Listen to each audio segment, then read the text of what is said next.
percaya kepadanya tidak binasa, melainkan beroleh hidup yang kekal. Nah, caranya gimana dia mengasihi manusia? Dia sendiri turun, ya, datang ke dunia ini, terlahir menjadi manusia, ya. Kemudian dia mati, menyerahkan nyawanya di kayu salib bagi pengampunan dosa. Kemudian dia turun ke dunia paling bawah, yaitu neraka. 3 hari dia di sana menggantikan hukuman semua orang yang percaya kepadanya. Seharusnya saya nih orang berdosa, saya yang nyemplung ke neraka itu, Pak. Harusnya saya yang nyemplung ke sana. Tetapi karena Tuhan sangat mengasihi saya, dia sebagai manusia, dia turun ke bumi ini, dia yang turun ke neraka itu menggantikan saya. Ya Hadi, ya Bashir, ya Tabibi, Nabi Allah, khairul khalqi, khairul khalqi jami'an, lahu a'la manasibi wal marati.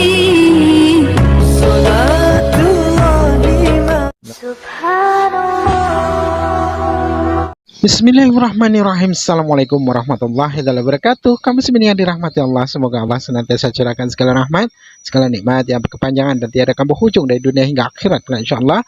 Dan Allah pun kumpulkan kita para kaum muslimin di bawah naungan aras Allah beserta para nabi, beserta para orang-orang yang Allah kasih, Allah sayangi, Allah cinta, insyaallah, di bawah naungan aras Allah kelak di mana tiada naungan selain daripada naungannya, insyaallah. Amin amin Allahumma amin. Kaum muslimin, pada kesempatan malam hari ini saya akan mengunggah sebuah video di mana video ini mengisahkan tentang bagaimana seorang Kristen yang mengaku murtadin, ya. Novarina Solihin yang mengaku dia adalah seorang miliarder. Ya, tapi terus bangkrut katanya, dan ceritanya pun simpang siur. Entah apa-apa, bikin Islamic Center katanya. Inilah dengan segala bualannya ketika bersoal jawab, ya, dengan umat muslim. Padahal umat muslimnya ini saudara kita yang muslim ini tidak bisa berdebat padahal, ya. Tapi dia pun kalang kabut, dia kalang kabut, ngarang cerita sana, ngarang cerita sini, entah apa-apa yang disampaikannya, semuanya bualan, semuanya bohong. Dan inilah dia videonya, kaum muslimin. Berita tentang peristiwa-peristiwa yang telah terjadi di antara kita, seperti yang disampaikan kepada kita oleh mereka yang dari semula adalah saksi mata dan pelayan firman. Setelah aku menyelidiki, rasul-rasul itu, Pak, rasul-rasul itu bukan segala peristiwa itu dengar dulu, dengan seksama. Rasul-rasul Kristus itu adalah saksi mata. Apa artinya saksi, Pak? Saksi itu dia melihat, dia mengalami. Ya tidak, Bu, dia bukan saksi mata, Bu. Ini adalah saksi mata. Apa namanya, penyelidikan, Bu. Aduh, Pak. Silakan baca Lukas 1, Bu. Baca Lukas 1, Bu. Bukan. Jadi rasul-rasul itu kan mengikuti Tuhan Yesus kemana-mana, Pak. Ya kan? Mengikuti Tuhan Yesus kemana-mana. Gitu. Kata siapa, Bu? Nggak ada di sini tertulis begitu. Kata siapa? Kata Alkitab lah. Tuhan Yesus pernah berbicara kepada Yohanes nggak? Berbicara langsung kepada Yohanes? Saya bacanya Lukas, Bu. Lihat Lukas ini loh, Bu. Ayat 1, Bu. Kalau Lukas, ya, itu Lukas itu salah satu rasul, dan apa namanya, dia bukan rasul, ya. Lukas dokter, ya, seorang dokter atau tabib lah. Lukas itu seorang tabib, begitu kan. Tetapi dia menjadi saksi Kristus, gitu. Tidak ada, Bu. Di sini dia hanya menyelidiki, Bu. Dari saksi-saksi mata dan pelayan firman. Karena itu setelah aku menyelidiki segala peristiwa itu dengan seksama dari asal mulanya, Pak, Bapak harus tahu begini, Pak. Bu. Kesaksian itu berlapis, baru bisa kuat secara hukum. Secara hukum aja kalau kurang dari 2 saksi itu nggak ada kekuatan hukumnya. Iya, makanya siapa ini di Alkitab pun, ya, berlapis, Pak. Contohnya Rasul Paulus, ya kan? Rasul Paulus diangkat jadi rasul kan ketika Tuhan Yesus sudah terangkat ke sorga, ya. Tapi kok dia masih bisa dinobatkan oleh Tuhan Yesus sebagai rasul, ya? Itu kan saksinya itu ada 3 saksi, bahkan lebih. Siapa yang mengangkat Lukas jadi rasul ini siapa, Bu? Apa? Siapa yang mengangkat Lukas jadi rasul ini siapa? Lukas itu itu di apa teman sepelayanan dari para rasul. Begitu Pak ya. hanya sebagai Pelayanan. penyidikan, Bu. Tapi dia adalah saksi Kristus. Dia Dia menulis itu Theophilus, Bu. Theophilus yang mulia. Ibu tahu kan Theophilus? Penguasa Iya. waktu itu. tapi dia itu saksi Pak. Dia saksi. Gak ada tulisannya, Bu. Itu hanya klaim kosong, Bu. Saksi Pak. Saksi Bu, di Kristus. sini tertulis jelas loh, Bu. Iya di situ kan dikatakan apa menyelidiki artinya dia apa namanya ingin memastikan begitu. Kayak sama kayak wartawan, Bu. Kebenaran. Mengadakan Memastikan penyelidikan. kebenaran yang Kemudian disampaikan oleh dia para rasul. mengambil keputusan, Bu. Seperti wartawan, Bu, ini. Ya, itu kan konsepnya kalian karena melihat Alkitab, oh ini rasul-rasul ini semua wartawan. Enggak, bukan wartawan. Mereka itu ya, Bu, itu silakan diberikan. dibaca, Bu. Lukas 1, Bu. Begini Pak, apa tanda-tanda kerasulan? Tanda-tanda kerasulan. Pertama, ya kalau mereka tidak memiliki tanda ini, mereka bukan rasul. Kalaupun mereka ngaku itu rasul palsu, ya, yaitu pertama memiliki karunia melakukan mujizat. Ya, makanya Rasul Paulus mengatakan, ya, Lukas ini mujizatnya apa, Bu?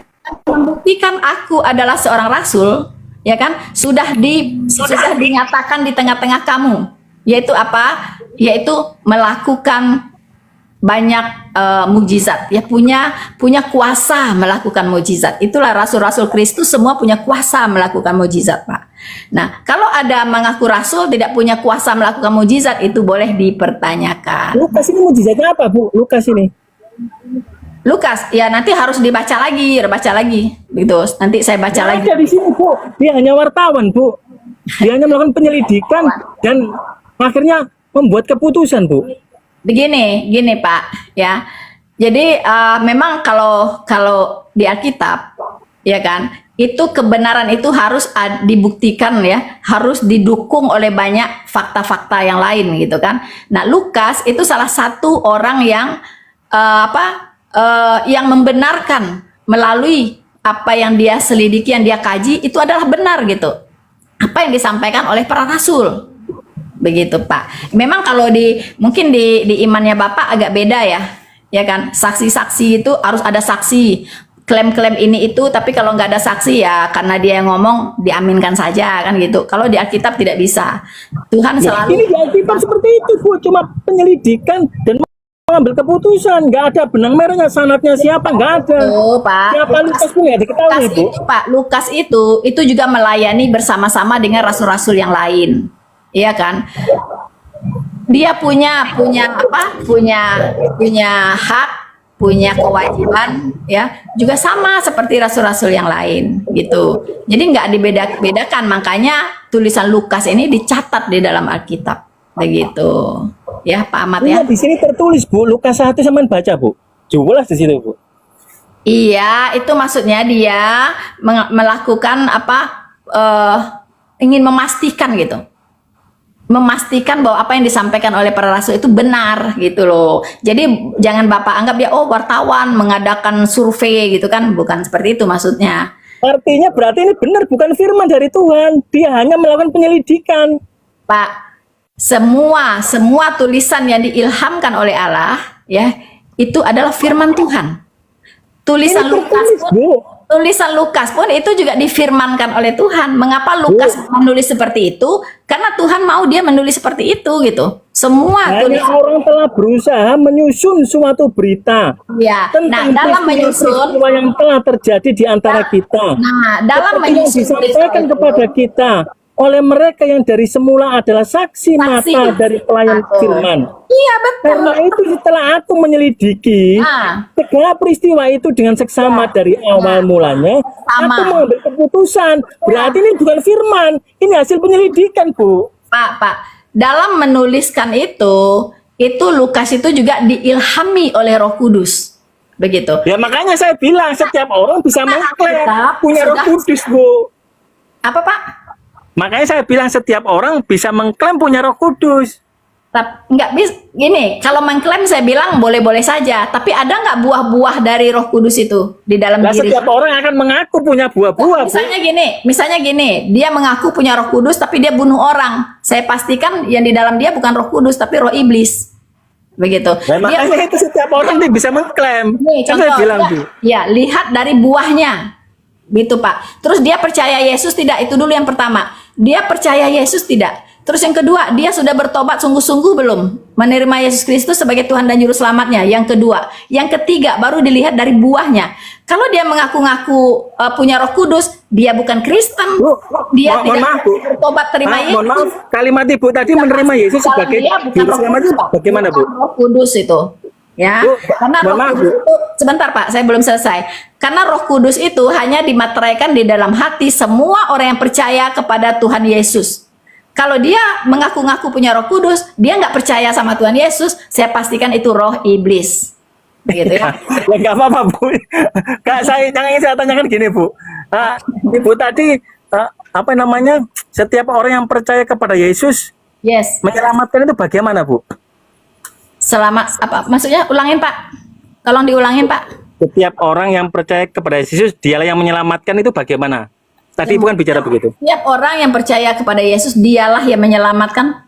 Apa maksudnya apa? Yang menyelamatkan Tuhan Yesus, Pak. Bukan orang itu yang menyelamatkan. Iya, maksudnya apa? Misalnya kita percaya Yesus, kita terselamatkan gitu, tak, Bu? Ya, kalau kita percaya Tuhan Yesus sungguh-sungguh, kita pasti diselamatkan.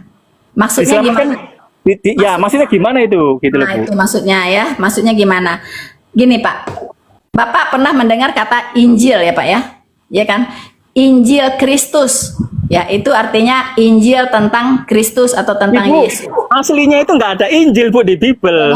Ya, dengar dulu Pak. Ya, kita bicara Alkitab bahasa Indonesia Pak ya, karena saya tidak bisa berbahasa Ibrani. Jadi Ya, silakan, nggak apa-apa. pegangan saya adalah Alkitab berbahasa Indonesia. Ya, silakan, nggak apa-apa, Bu. Apa artinya Injil?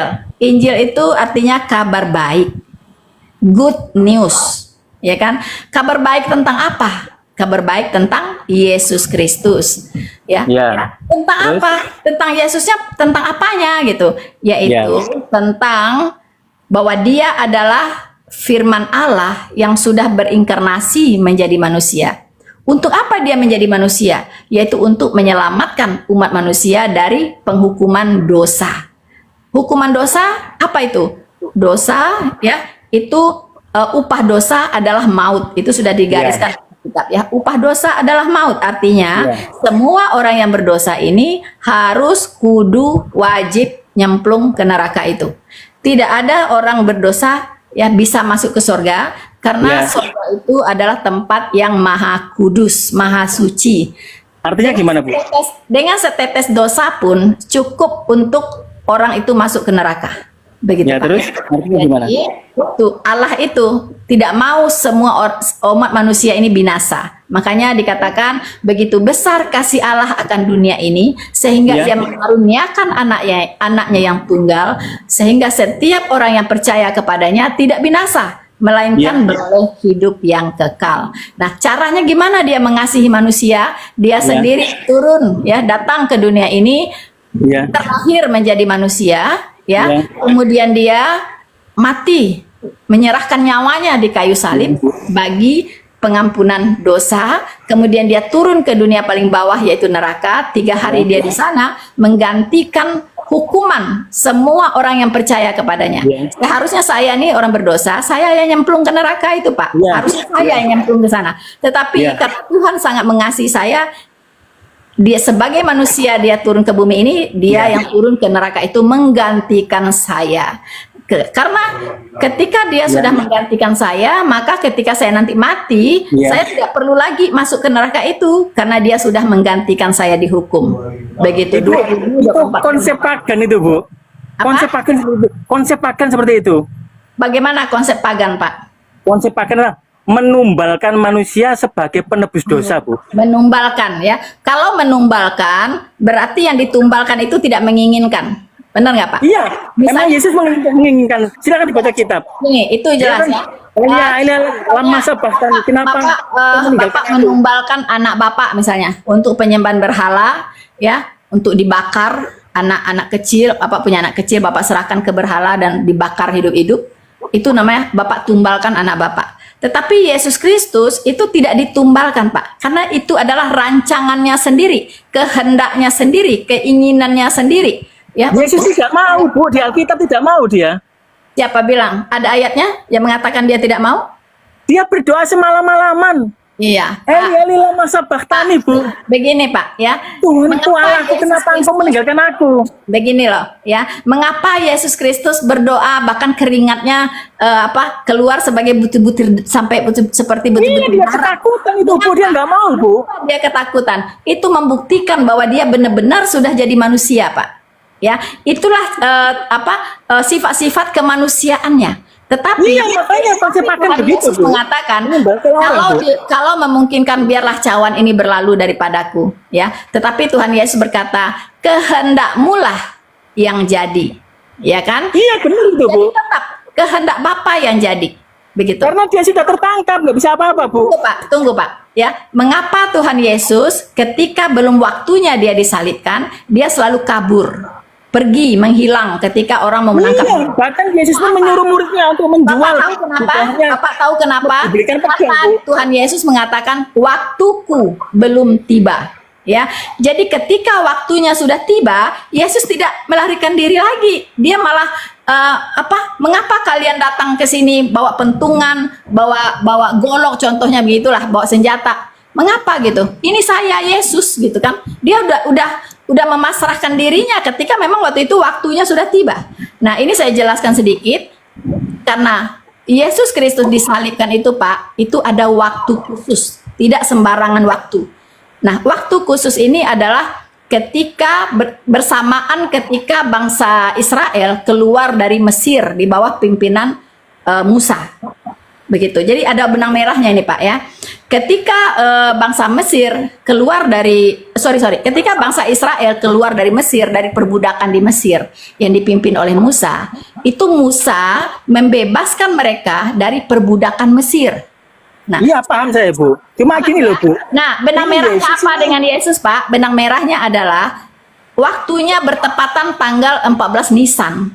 Ya, Yesus Kristus disalibkan bertepatan dengan keluarnya bangsa Israel dari Mesir. Karena ini ada benang merahnya, di mana di sini Yesus misinya adalah membebaskan umat manusia ini dari perbudakan dosa. Ya, Gitu. mohon maaf, Bu. Misalnya contohnya tadi Ibu begitu dibebaskan dari dosa. Ibu Ya. ini siapa? Kok sampai ditebus Tuhan ini? Ibu ini Nah. siapa? Oke, kalau bertanya nggak boleh bernarasi ya, cukup bertanya aja. Sepakat? Sinyalnya kurang bagus ya. Silakan, mau bertanya apa? Halo, halo. Ya, mau bertanya apa silakan. Itu apa tujuannya mubarin organisasi itu, Bang Lisa? Ya, tujuannya simpel aja, untuk menciptakan kedamaian, kedamaian persaudaraan antara beragama di negara Kesatuan Republik Indonesia ini. Ada pertanyaan lain?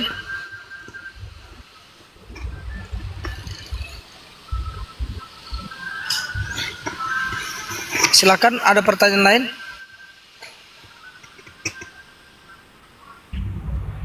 Nggak jelas tadi, putus-putus suaranya. Apa Bang Logika? Ulang. Oke. Tujuan saya membubarkan HPI itu untuk menjadikan Indonesia lebih damai, lebih tentram, lebih bersahabat antar umat beragama. Begitu.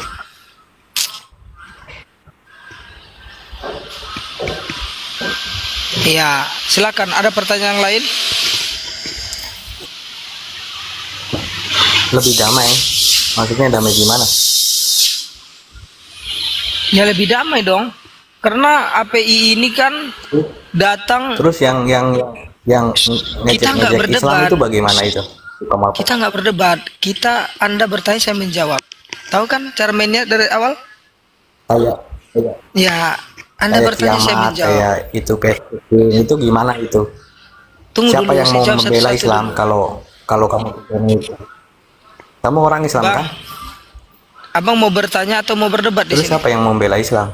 Saya bertanya, kamu mau bertanya atau mau berdebat? Ya enggak, maksudnya otak kamu di mana gitu loh. Orang Islam tapi kayak gitu pemikirannya.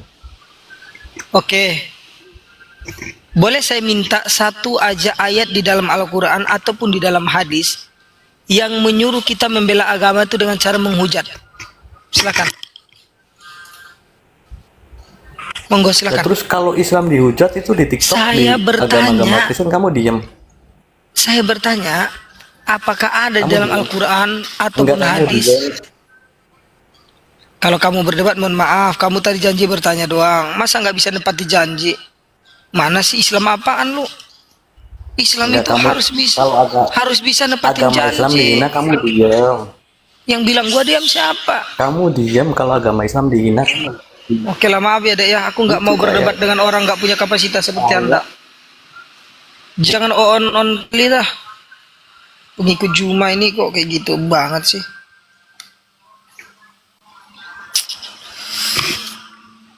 Oke, yang berikutnya naik ya.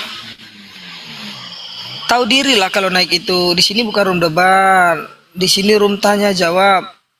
Kau bertanya aku menjawab. Atau lu bernarasi dah, gua dengerin lu gitu. Kok ngelantur kemana-mana lu nanya. Halo, selamat bergabung. Halo, Silakan bang, perkenalkan nama sama agamanya dulu. nama saya rahasia aja, agama Kristen.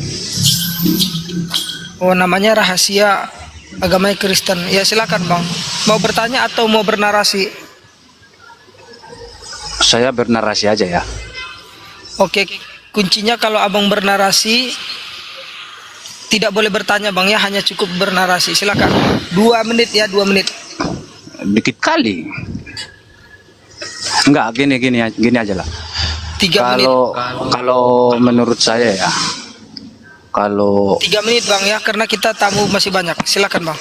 ya, kalau menurut saya memang lebih bagus diberhentiin sih debatnya. Tapi untuk adilnya, jangan dari pihak Muslim aja yang dilaporkan. Itu juga kan banyak Kristen yang suka ngehujat juga itu, apolet itu. Saya jujur, saya juga orang Kristen. Kalau lihat orang pendebat kayak gitu, apalagi ngeluarin kata-kata goblok, idiot, nggak setuju. Mereka itu merusak itu.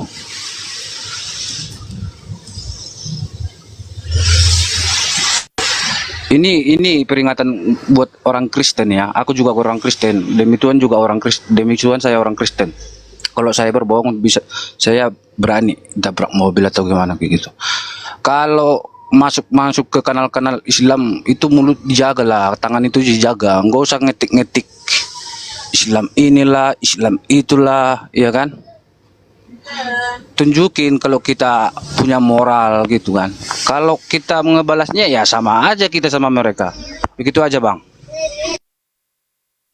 Oke, terima kasih Mbak Preman ya. Ya, saya di sini bukan membela Islam atau Kristen. Pokoknya siapapun penghujat, selagi mereka menghujat agama manapun, mereka adalah musuh saya. Jadi untuk teman-teman yang ingin melaporkan mereka silakan. Ya, saya masih ada di tahap untuk melaporkan orang-orang Islam. Ya, kalau ada yang mau melaporkan apologet Kristen silakan buat laporan. Ada Polda, ada Polres, silakan. Mau di Jakarta juga boleh langsung di Bareskrim ya. Jadi nggak ada masalah. Silakan laporkan target-target Anda, penghujat-penghujat yang menurut Anda adalah seorang penghujat, ya. Karena untuk ini kita udah lihat ya, udah ada satu orang yang masuk seperti anak Batak yang dilaporkan, ada Agatha, ada yang lain juga. Jadi sebenarnya nggak, jadi semuanya sebenarnya itu udah ada yang laporin. Kalau saya bagiannya itu cuman melaporkan organisasi APII, apologet Islam, itu bagian saya. Kalau abang-abang mau melaporkan apologet Kristen silahkan, saya dukung, ya, saya support, silahkan, nggak ada masalah, bagus itu.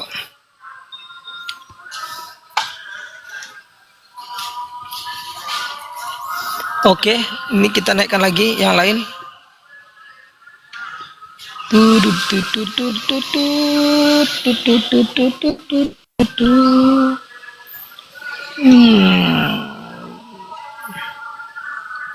Siber 2000-an naik.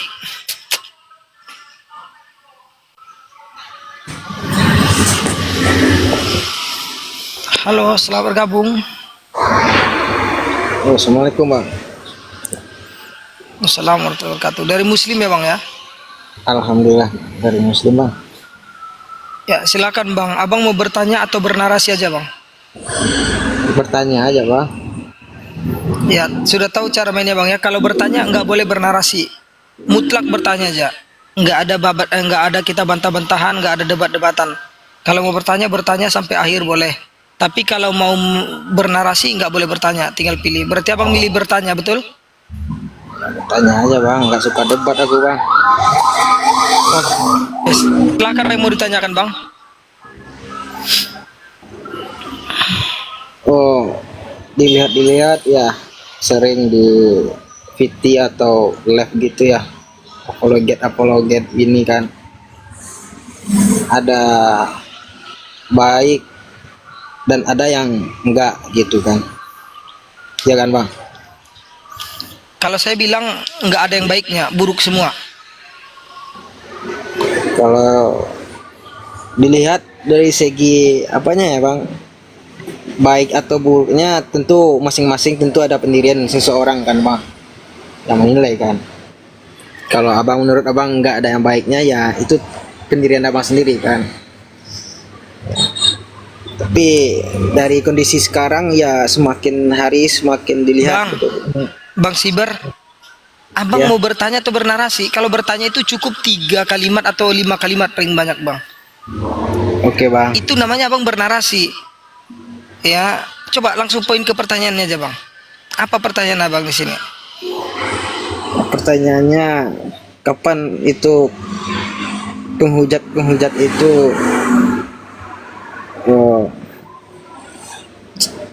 cepat itu bang pakai baju oranye bang. Pertanyaannya kapan penghujat itu pakai baju oranye? Pertanyaan aku nggak tahu bang kapan. Tapi kan kita berusaha, kita ikuti aturan yang berlaku. Kita ikuti SOP lah standarnya. Ya, jadi kita nggak boleh mendahului, nggak boleh nggak. Pokoknya kita ikuti prosedur yang berlaku.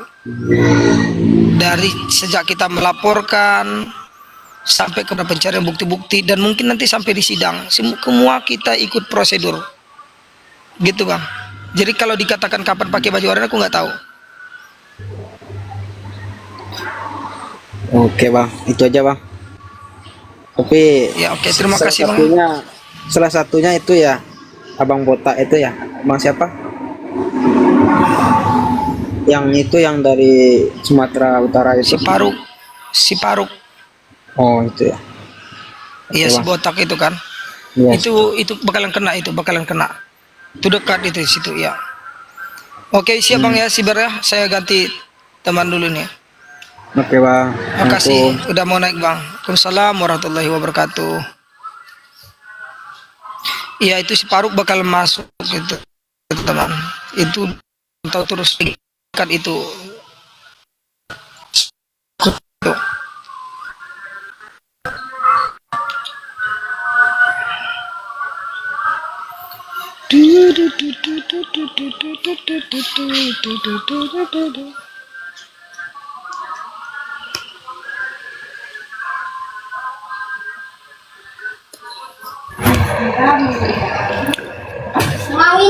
Assalamualaikum warahmatullahi wabarakatuh. Waalaikumsalam warahmatullahi wabarakatuh. Dari Muslim Kristen bang? Dari Muslim. Iya. Mau bertanya atau bernarasi bang? Bertanya aja. Berarti nggak dilarang bernarasi ya bang ya? Ya, dilarang. Udah Ya silakan bang. Apa yang mau dipertanyakan? tentang hukum antara antar agama dan hukum negara. Misalnya ada nih personal yang menginjak Alkitab, hukum apa yang pantas kepada orang itu menurut agama dan menurut hukum negara? Kalau abang tanya dari hukum agama dan negara, jujur saya nggak tahu bang. Tapi yang jelas tindakan itu salah, tidak dibenarkan. Jadi kalau hukum apa yang pantas saya nggak tahu. cek aja di ini, di undang-undang dasarnya, hukum apa kira-kira yang pantas. Silakan, ada pertanyaan lain? Satu lagi. Berarti abang ini sudah sudah mengakui kesalahan itu. Kesalahan yang mana? Kesalahan yang pernah abang lakukan. Ya, kesalahan saya di dalam hidup ini terlalu banyak, Bang. Sehingga saya bingung kesalahan yang mana Abang tanya. Boleh dijelaskan kesalahan yang mana biar saya enak mengingatnya, Bang? Tentang penghujatan, nggak sempat sih saya rekam, tapi waktu masih abang membela agama Islam itu, abang sempat menghujat-hujat agama yang lain. Seandainya saya melakukan penghujatan dan itu salah, tidak dibenarkan. Oh gitu ya. Ada lagi? Oh itu aja. Bebas kok, nambah aja nggak apa-apa. Saya senang pertanyaan seperti ini. Pertanyaan abang ini membuat saya tersadar kembali bahwa saya manusia itu tempatnya hilaf, salah dan dosa. Jadi saya senang pertanyaan seperti ini, mengingatkan kembali. Dengan mengingat itu saya bisa merenungkan kembali dan bisa mendekatkan diri lagi kepada Sang Kholik. Lanjut Bang, saya senang nih dengan abang nih. Coba bisa tanya lagi nggak, biar saya ingat-ingat kembali kesalahan-kesalahan saya, Bang. Itu aja sih. Udah mencapai semua tuh. Iya. Oke. Kalau gitu makasih ya Bang ya. Iya. Saya ganti dulu, masih banyak orang yang menaik Bang ya. Oke. Assalamualaikum warahmatullahi wabarakatuh. Waalaikumsalam warahmatullahi wabarakatuh. Ya, berikutnya ya. Pokoknya ini silakan tanya apa aja, bebas kok.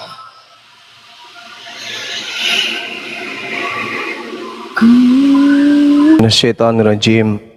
Walikulli wijhatun huwa muwalliha fastabiqul khairat aynama takunu ya'ti bikumullah jami'a innallaha ala kulli syai'in qadir. Dan setiap umat mempunyai kiblat yang dia menghadap kepadanya, maka berlomba-lombalah kamu dalam kebaikan di mana saja kamu berada. Pasti Allah akan mengumpulkan kamu semuanya. Sungguh Allah Maha Kuasa atas segala sesuatu. Jadi Al-Quran mengklaim setiap umat itu memiliki kiblat. Apa buktinya? Kita lihat Kejadian 28 misalnya. Keesokan harinya pagi-pagi Yakub mengambil batu yang dipakainya sebagai alas kepala. Lalu batu itu didirikan untuk menjadi tugu dan menuang minyak ke atasnya. Dan batu yang kudirikan sebagai tugu ini akan menjadi rumah Allah, dan dari segala sesuatu yang engkau berikan kepadaku akan selalu kupersembahkan 1/10 kepadamu. Kemudian Yakub mengambil sebuah batu dan didirikannya lah menjadi tugu. Selanjutnya kata Laban kepada Yakub, inilah timbunan batu dan inilah tugu yang kudirikan antara aku dan engkau. Kejadian 31, timbunan batu dan tugu inilah menjadi kesaksian bahwa aku tidak akan melewati timbunan batu ini mendapatkan engkau, dan bahwa engkau tidak akan melewati timbunan batu dan tugu ini mendapatkan aku dengan berniat jahat. Kejadian 35, kemudian Yakub mendirikan tugu di tempat itu, yakni tugu batu. Ia mempersembahkan korban curahan dan menuangkan minyak di atasnya. Jadi nabi-nabi terdahulu itu sudah mempercontohkan, kemudian mereka menyembah, di depan mereka itu ada tugu batu. Kita lihat di dalam Yosua 5, jawabnya, bukan, tetapi akulah panglima bala tentara Tuhan. Sekarang aku datang. Lalu sujudlah Yosua dengan mukanya ke tanah, menyembah dan berkata kepadanya, apakah yang akan dikatakan Tuanku kepada hambanya ini? Ini jelas. Begitu juga Nabi Lot di dalam Kejadian 19, beliau juga sujud menghadap ke bangunan. Dia jelas itu mengatakan itu bait suci, bait Allah. Begitu juga Nabi Harun, bilangan 20, Harun dan juga Musa melakukan sujud di dalam bait suci. Di bait suci itu sudah jelas ada batu. Lalu apa kaitannya dengan batu ini? Kita lihat apa yang diterangkan kemudian dalam Yosua 24 nomor 27. Kata Yosua kepada seluruh bangsa itu, sesungguhnya batu ini akan menjadi saksi terhadap kita, sebab telah didengarnya segala firman Tuhan yang diucapkannya kepada kita. Sebab itu batu ini akan menjadi saksi terhadap kamu, supaya kamu jangan menyangkal Tuhanmu. Lalu terkait dengan batu, di dalam kitab Yesaya 6 nomor 67, tetapi seorang daripada serafim itu terbang mendapatkan aku, di tangannya ada bara, yaitu batu berupa batu yang diambilnya dengan sepit dari atas mezbah. Dia menyentuhkan kepada mulutku serta berkata, lihat, batu ini telah menyentuh bibirmu, maka kesalahanmu telah dihapuskan dan dosa-dosamu telah diampuni. Batu, batu, batu, dan batu itu hanya alat pemersatu sujud, tempat sujud. Yang disembah itu adalah pencipta langit dan bumi. Itu hanya prosesi ibadah, sebagaimana nabi-nabi yang saya ceritakan kepada saudara, bahwa mereka semuanya menggunakan batu tugu dalam beribadah. Itu yang kami lakukan.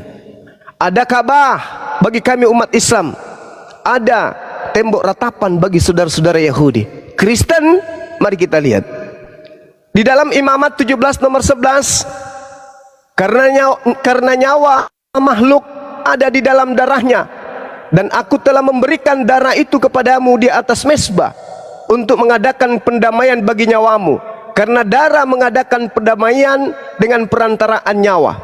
Kemudian Imamat 17 nomor 14, karena darah itulah nyawa segala makhluk, sebab itu aku telah berfirman kepada orang-orang Israel, darah makhluk apapun jangan kamu makan, darah makhluk apapun jangan kamu minum, karena darah itulah nyawa segala makhluk. Setiap orang yang memakan darahnya, atau memakan darah, atau meminum darah, haruslah dibunuh, haruslah dilenyapkan.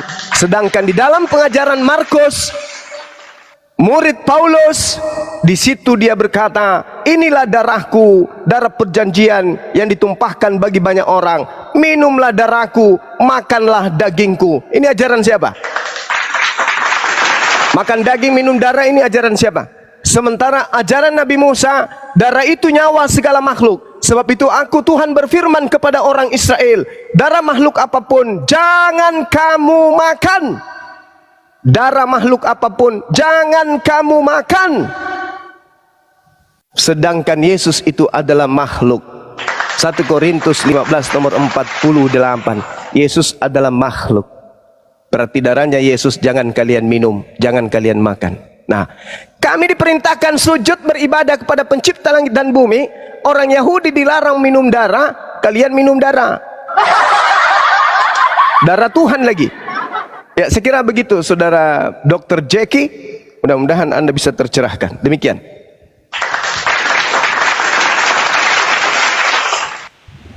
Masya Allah. Putri Sion, bisa ditambahkan ajaran para nabi sujud? Assalamualaikum warahmatullahi wabarakatuh. Oh ya, waalaikumsalam. Assalamualaikum warahmatullahi wabarakatuh. Waalaikumsalam. Inspirasi. Silakan ditanggapi Mbak Putri Sion. Ajaran para nabi sujud. Kenapa ajaran Kristen jingkrak-jingkrak? Silakan Putri Sion ditanggapi. Aku izin turun ya teman-teman ya. Ya. Oke, terima kasih buat semuanya. Aku nyimak dari bawah, kebetulan ada tamu soalnya ini, ya. Iya, iya. Izin ya, Bang Juma. Iya, Bang. Oke. Nanti naik kedua udah syahadat ya, udah syahadu ya. Silakan Putri Sion. Demikian tadi kamu sih ini. Jadi di situ juga ada logika, wah, yang katanya mau melaporkan umat Muslim, pendebat Muslim. Anak kemarin sore cebol ini. Tapi banyak sekali gayanya, banyak sekali tingkahnya. Terus yang dimana Novarina Solihin ini ya memberikan jawaban ini semuanya bohong dan semuanya tidak tertulis di dalam Bible. Bahkan kalaupun ada yang tertulis di sana, ketika dia sampaikan itu tidak nyambung dari pertanyaan. Jadi apa yang ditanyakan, apa yang dipakai menjawab itu tidak nyambung ya. Pertanyaan A dijawabnya dengan Z, tidak nyambung sama sekali. Maka dari itu ya, di dalam kekristenan itu dengan jelas di sana ya, Injil itu ya, untuk kemuliaan Kristus ya, mau dikabarkan dengan bermaksud baik ataupun palsu, aku tetap bersukacita. Nah, jadi apa yang disampaikannya semuanya bohong, semuanya dusta. Maka dari itu para hamba Allah, mari siapkan barisan, rapatkan barisan, dan kita tepis semua dari apa yang mereka sampaikan untuk memurtadkan umat Islam dengan segala tipu dayanya. Baik kaum muslimin, saya rasa sampai di sini dahulu kita akhiri video ini, dan assalamualaikum warahmatullahi wabarakatuh. يا هدي يا بشير يا طبيب